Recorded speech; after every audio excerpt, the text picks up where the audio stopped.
দেশ স্বাধীন হয়েছে 53 বছর। এই 53 বছর যারা ক্ষমতায় ছিল তারা ক্ষমতার নামে রাষ্ট্রীয় সম্পদ আত্মসাৎ করেছে। এই সম্পদ তারা বিদেশে পাচার করেছে, দুর্নীতি সন্ত্রাসের রাজত্ব কায়েম করেছে।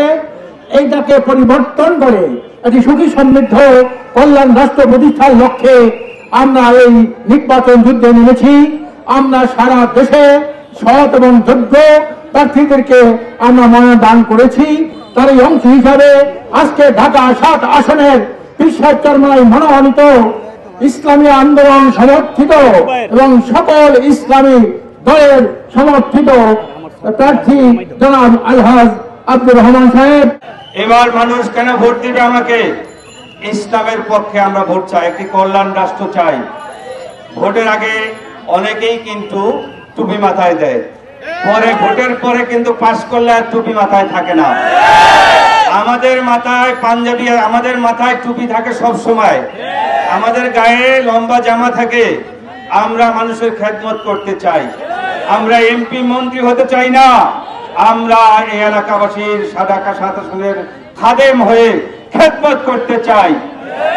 এবার আর এই দুর্নীতি থাকবে না, দুঃশাসন থাকবে না।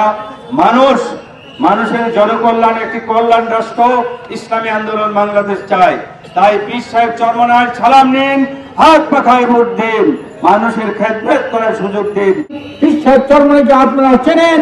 পীর সাহেব চরমোনাই চাই এই দেশে দুর্নীতি দুঃশাসন মুক্ত এটি সুখী সমৃদ্ধ কল্যাণ রাষ্ট্র প্রতিষ্ঠা করতে চায়। এই দেশে আর কোনোদিন দুর্নীতিবাদরা ক্ষমতা আসতে না পারে, সন্ত্রাসীরা ক্ষমতা আসতে না পারে।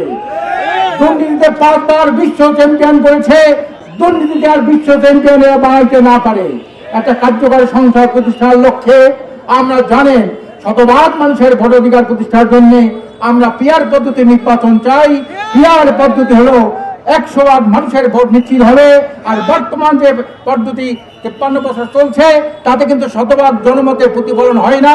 একজনে ভোট পাইলে 51%, একজনে পাইলে 49%।